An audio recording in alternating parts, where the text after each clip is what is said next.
She's leaving with me tonight, not you. Deal with it.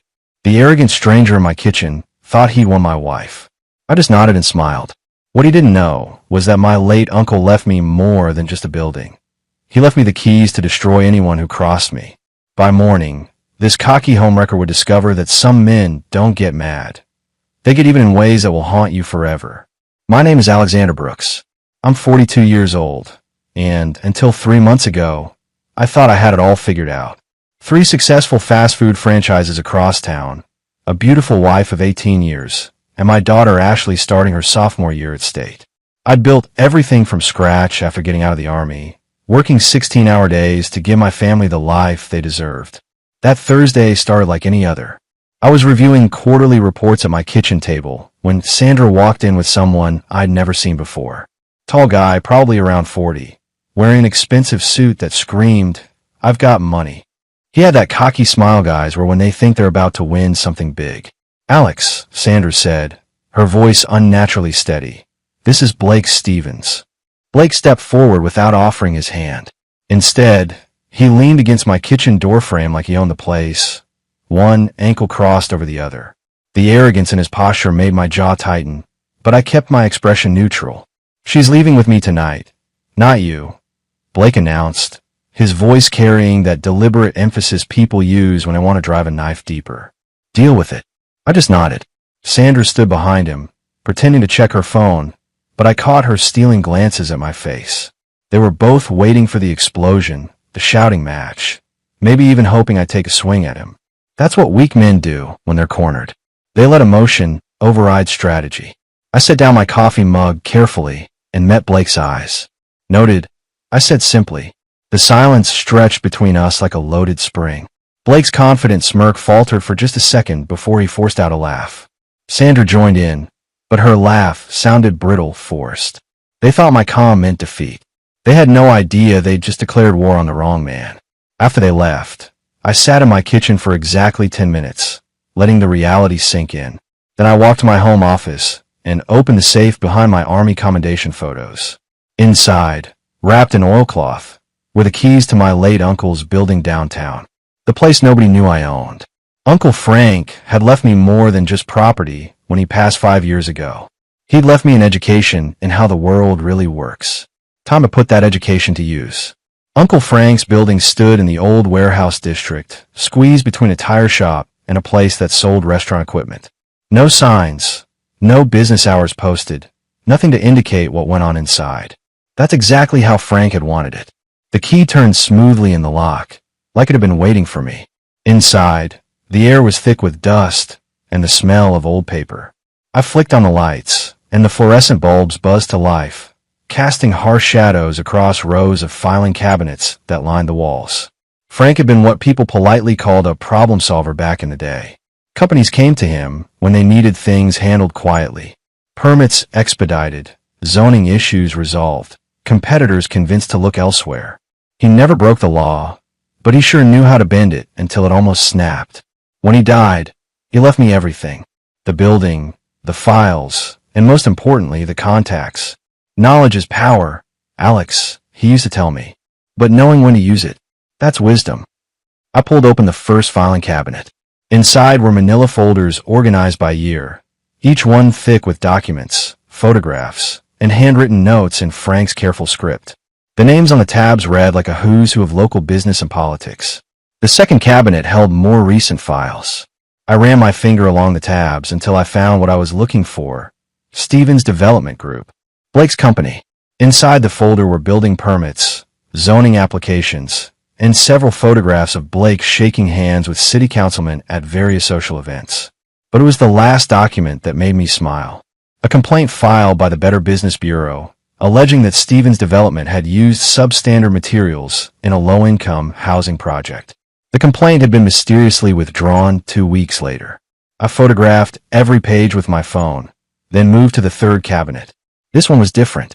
Instead of business files, it contained personal information, background checks, financial records, family histories. Frank had always said you never knew when someone's past might become relevant to their present. I found Blake's personal file wedged between 2 others.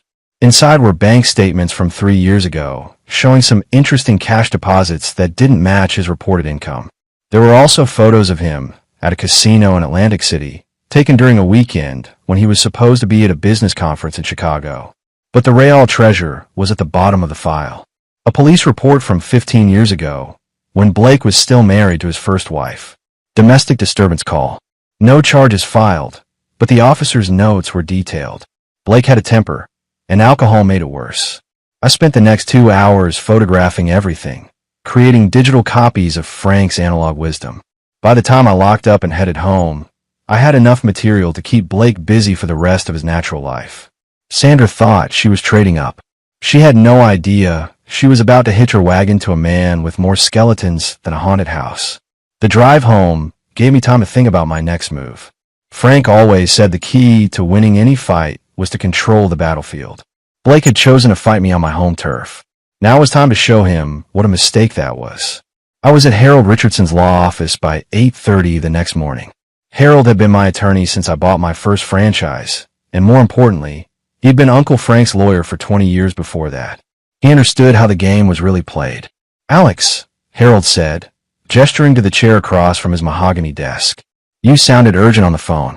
I slid a thick envelope across the desk. "I need asset protection. Everything moved into irrevocable trusts, effective immediately." Harold opened the envelope and began reading the documents I'd prepared. His eyebrows raised slightly, but he didn't ask questions. That's why I paid him what I did. "The restaurants, the house, investment accounts," he said, scanning the pages. "You want to move everything. Everything except one checking account with $5,000. That stays joint.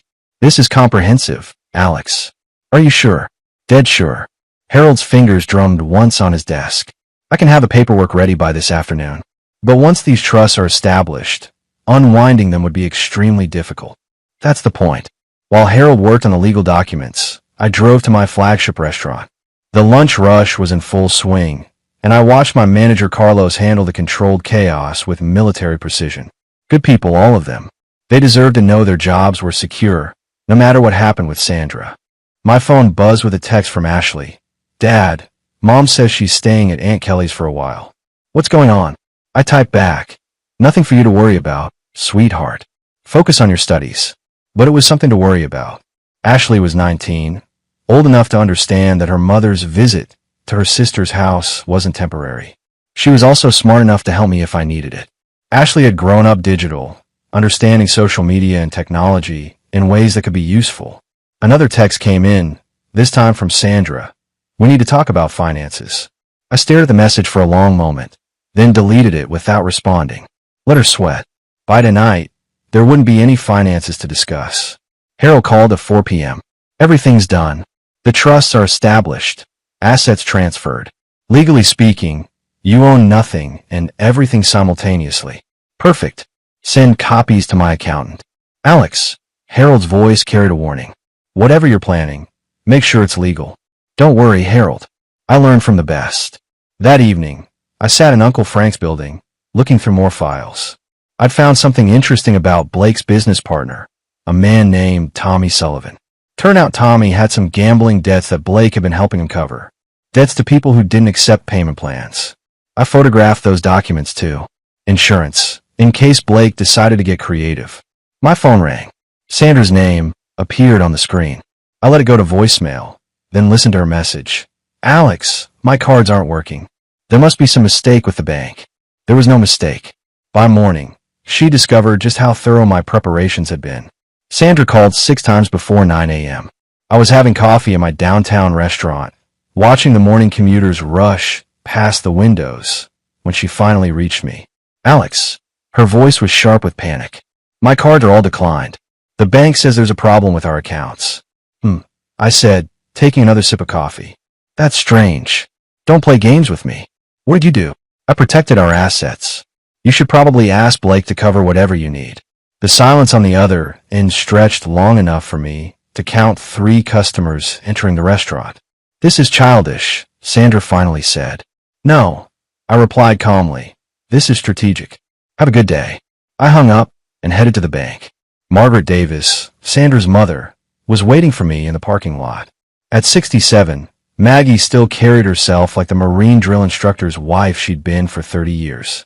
Gray hair pulled back in a severe bun, steel blue eyes that missed nothing.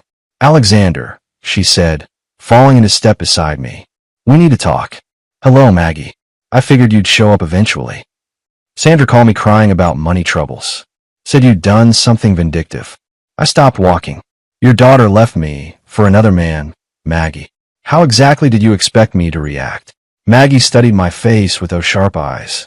"I expected you to be the man I thought you were when I gave you my blessing to marry her." "And what kind of man is that?" "The kind who doesn't let people walk all over him." She paused. "Sandra made her choice. Now she has to live with the consequences." "That wasn't what I'd expected." "You're not here to defend her. I'm here to tell you that I raised her better than this. But apparently, I failed somewhere along the way." Maggie's voice carried disappointment that cut deeper than anger. "She's made her bed. Let her lie in it." Inside the bank, I completed the final transfers. The joint checking account now held exactly $5,000. Everything else had moved to accounts Sandra couldn't access, managed by trustees she'd never heard of. Bank manager Jennifer Walsh handed me the final paperwork with a professional smile. "Is there anything else you need today, Mr. Brooks?" "Just one thing. If my wife comes in asking about these accounts, you're to refer her to my attorney."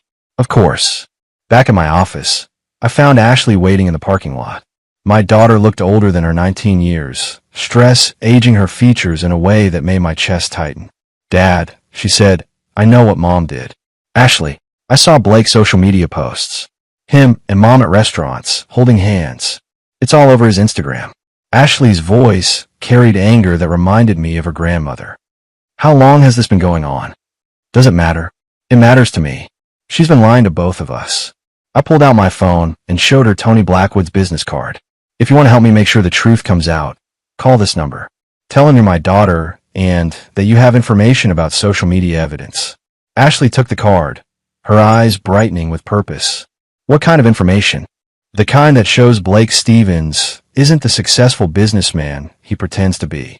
Ashley proved more resourceful than I'd expected. She spent 3 days documenting Blake's online presence, capturing screenshots of his social media posts, and cross-referencing them with public records. Her generation understood digital footprints in ways mine never could. "Dad, look at this," she said, spreading printouts across my kitchen table.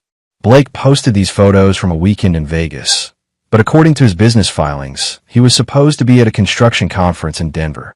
The photos showed Blake at blackjack tables, expensive restaurants, and hotel pools, all time-stamped during a weekend when his company had claimed conference expenses as tax deductions. "That's fraud," I said. "It gets better. I found his ex-wife's social media. She posted about missed child support payments on the same dates he was gambling in Vegas." I studied the evidence Ashley had compiled. Blake Stevens wasn't just a homewrecker. He was a deadbeat father and a tax cheat. But I needed something more immediate, something that would shake him to his core. That evening, I returned to Uncle Frank's building. In the deepest file cabinet, I found what I was looking for: surveillance photographs from 15 years ago. Blake outside a motel with a woman who wasn't his first wife. The photos were dated, time-stamped, and notarized by a private investigator Frank had used. I scanned everything into digital files, then drove to an all-night print shop across town. 2 hours later, I had a complete package: financial irregularities, tax fraud evidence, child support violations, and surveillance photos. Everything bound together with a note that simply read, "Some decisions have consequences." At 3 a.m., I drove to Blake's apartment complex. The building was one of those modern glass towers that looked impressive, but felt hollow. I found his unit number through the directory in the lobby, then took the elevator to the 15th floor. The hallway was empty, lit by harsh fluorescent lights that hummed softly overhead. I placed the package against Blake's door, positioned so he couldn't miss it when he left for work. Walking back to my car, I felt a sense of completion. Blake had declared war in my kitchen, thinking he was dealing with a weak man who would simply accept defeat. He was about to learn that some battles are won before the enemy knows they're fighting. My phone buzzed with a text from Sandra. "We need to talk about this money situation." I deleted the message without responding. By tomorrow morning, she and Blake would have bigger problems than money. The package would be Blake's wake-up call. Everything in his life that he thought was secure was about to become very uncertain. I drove home through empty streets, already planning my next move. Blake had taken something that belonged to me. Now I was going to take everything that belonged to him. Blake's call came at 6:47 a.m. I was having coffee in my kitchen, the same spot where he delivered his ultimatum, when my phone rang. His name on the caller ID made me smile. Alex. His voice was strained, none of the cockiness from 3 days ago. We need to talk. About what? Don't play games. I know this came from you. I took another sip of coffee. I'm not sure what you're referring to, Blake. The package, the photos, all of it. I still don't know what you mean. There was a long pause. I could hear traffic in the background, probably Blake calling from his car after finding my little gift. Look, he said, his voice dropping to almost a whisper. Maybe we can work something out. Maybe Sandra and I moved too fast. That's between you and Sandra. Alex, please. Some of that stuff in the package, it could ruin me. Then you should have thought about that before you leaned against my kitchen door frame and told me to deal with it. I hung up and immediately called Harold Richardson. Harold, I need you to purchase a specific property. Today. What property? The building that houses Stevens Development Group. It's owned by Riverside Properties, LLC. Make them an offer they can't refuse. Alex, what are you planning? I'm planning to become Blake Stevens' landlord. 2 hours later, Harold called back. Done. Riverside Properties was more than happy to sell. Apparently, they've been looking to unload that building for months. Perfect. Send Blake Stevens a 30-day notice to vacate. Market rate rent increases are effective immediately. How much of an increase? Triple the current rate. Alex, Harold, everything I'm doing is completely legal. Blake can pay the new rent or find new offices. By noon, Ashley had called with an update. Dad, Blake's been trying to reach Mom all morning. She's not answering his calls. Where is she? Still at Aunt Kelly's. But Kelly called Grandma Maggie, and Maggie called me. Apparently, Mom's been crying all morning. Why? Blake told her about some financial problems he's having. Something about his business being in trouble. I smiled. The package had done exactly what I'd intended. Blake was starting to understand that his problems were just beginning. That afternoon, Blake showed up at my restaurant. He looked like a man who hadn't slept, his expensive suit wrinkled, his confident demeanor replaced by desperation. Alex, he said, sliding into the booth across from me. We need to talk. I'm listening. That building purchase, the rent increase, the package, all of it stops now, or I go to the police. And tell them what? That someone sent you evidence of your own illegal activities.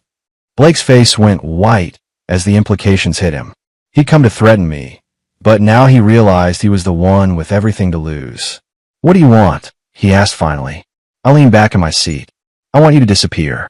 Take your business, take your problems, and get out of my city. And if I don't, then the next package goes to the IRS, the state attorney general, and your ex-wife's divorce lawyer. Blake sat there for a long moment, the weight of his situation finally sinking in. He thought he was taking my wife. Instead, he'd handed me the keys to destroy his entire life. Sandra returned home on a Tuesday afternoon while I was reviewing quarterly reports for my restaurants. She looked smaller somehow, her designer clothes hanging loose like they'd been bought for a different person. The confidence she'd worn like armor 3 weeks ago had been stripped away, leaving behind someone I barely recognized. Alex, she said from the kitchen doorway, we need to talk. I didn't look up from my paperwork. About what? About fixing this mess. Which mess would that be? Your affair with Blake Stevens, or your financial decisions? She stepped into the room, her heels clicking against the hardwood floor. Blake's gone. He left town yesterday. I heard. You heard? Alex, you orchestrated this whole thing. The building purchase, the rent increase, everything. I finally looked up from my reports. Sandra's eyes were red-rimmed, her makeup carefully applied, but unable to hide the exhaustion underneath. I didn't orchestrate anything, I said calmly. I simply stopped protecting you from the consequences of your choices. Those files you sent Blake, the surveillance photos, the financial records, that was you. Blake Stevens made enemies long before he met you. Sandra. I just made sure those enemies knew where to find him. She pulled out a chair and sat down across from me, uninvited. I made a mistake. A terrible mistake. But we can fix this. Can we? Blake was lying about everything. His business, his finances, his past. I had no idea. You had no idea because you didn't want to know. You were too busy being flattered by his attention to ask the right questions. Sandra's voice hardened. So you're just going to punish me forever? I'm not punishing you. I'm protecting myself from making the same mistake twice. What mistake? Trusting you. The words hung in the air between us like smoke. Sandra's face went through a series of expressions. Shock, anger, hurt, and finally, resignation. Alex, I know I hurt you, but 18 years of marriage has to count for something. It did count. Past tense. What about Ashley? What about our family? Ashley understands that actions have consequences. She also understands that her mother chose to destroy this family for a man who turned out to be a fraud. Sandra stood up abruptly, her chair scraping against the floor. You can't just erase 18 years. Watch me. That evening, Ashley called while I was having dinner in my downtown restaurant. Dad, Mom came by my apartment crying. She wants me to convince you to take her back. What did you tell her? I told her that she made her choice when she decided Blake Stevens was more important than her family. Good girl. Dad, I have to ask, are you doing okay? Really okay. I looked around the restaurant I'd built from nothing, watched my employees serving customers with pride and professionalism, felt the satisfaction of something genuinely earned through hard work. I'm better than I've been in months, sweetheart. Harold Richardson called Thursday morning with news I'd been expecting. Blake Stevens filed for bankruptcy yesterday. Stevens Development Group is officially liquidated. What about his personal assets? Gone. The house is in foreclosure, his cars have been repossessed, and he's facing multiple lawsuits from creditors. And Sandra. She's filed preliminary divorce papers. Her attorney wants to negotiate. Tell her attorney that everything goes through you. No direct contact. I hung up and drove to Ashley's apartment near the university. My daughter was waiting with coffee and a laptop full of information she'd compiled about Blake's business collapse. Dad, look at this, she said, showing me news articles from the local business journal. Blake's company defaulted on 6 different construction loans. The bank seized all his active projects. What about his employees? Most of them found jobs with other construction companies. Turns out Blake hadn't been paying into their retirement accounts for months. Any word on where he went? Sarah heard from someone that he's working construction in Arizona. Day labor, minimum wage. The irony wasn't lost on me. Blake Stevens had tried to steal my wife and ended up losing everything he'd built over 15 years. Meanwhile, my restaurants were thriving, my assets were protected, and my family, the parts that mattered, were stronger than ever. Maggie Davis called that afternoon. Alexander, I wanted to thank you. For what, Maggie? For showing Sandra what real strength looks like. She spent years thinking she could manipulate situations without consequences. You taught her otherwise. I didn't do it for educational purposes. Maybe not, but the lesson needed to be learned. She's staying with her sister, Kelly, indefinitely. Probably for the best. That weekend, Ashley and I drove out to the lake house, the one Sandra had never liked because it was too rustic. We spent the day fishing, talking about our plans after graduation, and enjoying the kind of peaceful silence that had been impossible when Sandra was around. Dad, Ashley said as we watched the sunset over the water, I'm proud of how you handled all this. How's that? You didn't get angry. You didn't lose control. You just handled it. Sometimes the best revenge is simply being better than the people who wronged you. Is that what this was? Revenge. I thought about that for a long moment, watching the lake reflect the orange and pink sky. No, sweetheart. This was self-preservation. Monday morning brought a call from Sandra's divorce attorney, requesting a settlement conference. I told Harold to schedule it for the following week. What's your bottom line? Harold asked. She gets what she brought to the marriage 18 years ago. Nothing more, nothing less. That's harsh, Alex. That's fair. She chose to gamble with our marriage. She lost. Now she pays the price. 3 weeks later, the divorce was final. Sandra kept her car, her personal belongings, and a small settlement that would cover basic living expenses for about 2 years. Everything else, the restaurants, the house, the investments, remained in trusts that she couldn't touch. I never saw Blake Stevens again, but I heard through business contacts that he'd taken a job with a roofing company in Phoenix, starting over at 43 with nothing but the clothes on his back. Sometimes I wondered if Sandra regretted her choice. Then I remembered the look in her eyes when she'd stood behind Blake in my kitchen, watching for my reaction to his ultimatum. She'd made her choice. Now she could live with it. 1 year after Blake Stevens skulked out of town with his tail between his legs, I opened my 4th restaurant location. The grand opening was everything I'd hoped for. Packed house, local news coverage, and a waiting list for tables that stretched 2 weeks into the future. Ashley was there, helping coordinate with the catering staff between her classes at business school. She decided to study restaurant management, inspired by watching how I'd built something lasting from nothing. "Dad," she said during a quiet moment, "remember when Mom used to complain that you worked too much? I remember a lot of things your mother complained about. She never understood that this wasn't just work for you. This was building something. Some people see the hours. Other people see the empire." Maggie Davis stopped by for the ribbon-cutting ceremony, dressed in her best outfit and carrying herself with the dignity of a woman who'd chosen the right side when the battle lines were drawn. "Alexander," she said, shaking my hand firmly, "your Uncle Frank would be proud." "Think so. He taught you well. Sometimes the best victory is simply outlasting your enemies." The local business journal ran a feature story about my expansion, highlighting how I'd grown from 3 locations to 4 in the span of 18 months. They interviewed several of my long-term employees who spoke about job security, advancement opportunities, and the family atmosphere I'd worked to create. "Brooks understands that taking care of your people is the foundation of any successful business," said Carlos, my first manager, who was now overseeing operations across all 4 locations. The article mentioned my recent divorce only in passing, noting that I'd successfully navigated personal challenges while continuing to grow my business empire. No mention of Sandra by name, no details about the circumstances. Just a brief acknowledgement that life had thrown me a curveball and I'd hit out of the park. That evening, Ashley and I celebrated at the lake house. We grilled steaks, opened a bottle of wine I'd been saving for a special occasion, and watched the sunset paint the water in shades of gold and crimson. "Have you heard anything about Mom?" Ashley asked as we sat on the dock with our feet in the water. "Not directly. Harold mentioned that she's working as a bookkeeper for some small accounting firm. Do you miss her?" I thought about that question, really considered it. Did I miss the woman who'd stood in my kitchen 18 months ago, watching while another man delivered an ultimatum?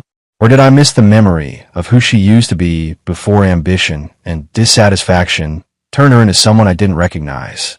"I miss who she was 20 years ago," I said finally. "But that person disappeared long before Blake Stevens showed up. Do you think you'll ever get married again?" "Maybe. But if I do, it'll be to someone who understands that partnership means building something together, not tearing it down for temporary thrills." We sat in comfortable silence, listening to the gentle lap of water against the dock. In the distance, a loon called to its mate, the sound echoing across the lake like a promise. 18 months later, I was standing in the offices of Brooks Restaurant Group, reviewing architectural plans for restaurant number 7. What had started as a survival strategy during my divorce had evolved into something bigger, a regional dining empire that employed over 200 people. Ashley walked into my office carrying 2 cups of coffee and a satisfied smile. She'd graduated business school the previous spring and was now my director of operations, overseeing everything from staff training to supply chain management. "The Denver location is ahead of schedule," she reported, settling into the chair across from my desk. "Grand opening is set for next month. Any problems with permits or inspections?" "Nothing we can't handle. I learned from the best." Through my office window, I could see the city where I'd built my life, lost my marriage, and found my purpose. It looked different now, not because the buildings had changed, but because my perspective had shifted. I wasn't the same man who'd sat in his kitchen 18 months ago, numbly accepting another man's ultimatum. "Dad," Ashley said, interrupting my thoughts, "I have something to tell you." "Good news or bad news?" "Good news. I'm engaged." I looked at my daughter, 21 years old, confident, capable, with her whole life ahead of her. "To who?" "Michael Torres. He's an engineer, graduated from state last year. You've met him twice. The tall kid with the good handshake and the direct eye contact. That's him." "When's the wedding?" "Next fall. Small ceremony, just family and close friends." I thought about walking Ashley down the aisle, about the kind of man she'd chosen to spend her life with. Michael Torres was nothing like Blake Stevens, Steady where Blake was flashy. Honest where Blake was manipulative. Building where Blake was taking. Does your mother know? I told her yesterday. She cried. Happy tears, or sad tears. Both, I think. She's happy for me, but sad that she won't be part of planning the wedding the way she imagined. That was her choice to make. I know, but it still makes me sad sometimes. That evening, I drove past the building where Blake Stevens used to have his offices. It housed a successful architectural firm now, run by people who paid their rent on time and treated their employees with respect. The city was better without Blake Stevens in it. My phone buzzed with a text from Harold Richardson. Final divorce settlement payment completed. All legal obligations fulfilled. I deleted the message and kept driving. Sandra was officially part of my past now, a closed chapter in a story that was still being written. She'd kept her dignity and her basic financial security, but she'd lost everything that really mattered. The family, the stability, the life we'd built together. 6 weeks later, I walked Ashley down the aisle to marry Michael Torres. The ceremony was everything she'd wanted, elegant but not ostentatious, meaningful but not overly sentimental. As I placed her hand in Michael's, I saw in his eyes the same determination I'd had at his age, the same commitment to building something lasting. Later, during the father-daughter dance, Ashley whispered in my ear, "Thank you for showing me what real strength looks like." What do you mean? You could have fallen apart when Mom left. Instead, you built something better. Looking around the reception hall at the faces of friends, family, and employees who'd become family, I realized Ashley was right. Blake Stevens had thought he was taking something from me. Instead, he'd given me the motivation to become the man I was always meant to be.